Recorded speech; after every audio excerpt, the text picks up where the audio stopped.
কাজের মাঝখানে হঠাৎ করেই যদি মেশিনটা খারাপ হয়ে যায় কেমন লাগে বলো তো।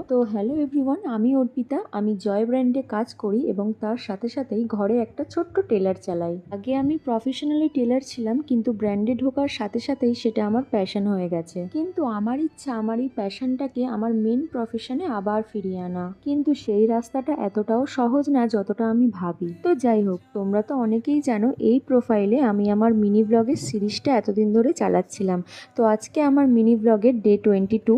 তো প্রতিদিনের মতোই আজকেও আমি 11টায় ডিউটি জয়েন করেছি এবং রাত 8টায় ছুটি হওয়ার পর বাড়ি চলে এসেছিলাম। তো তারপর আমি ফ্রেশ হয়ে এই কুর্তা প্যান্টটা কাটতে বসেছিলাম। কাটা হয়ে গেলে আমি কুর্তিটা সেলাই করতে বসেছিলাম, কিন্তু কুর্তির গলাটা সেলাই করতে গিয়ে হঠাৎ করেই এই সূচটা ভেঙে মেশিনের যে স্যাটেল ছিল স্যাটেলের মধ্যে ঢুকে গেছিল। তারপর আর কি, সেলাই বন্ধ করে মেশিন পার্ট খুলে রিপেয়ার করতে লেগে গেলাম।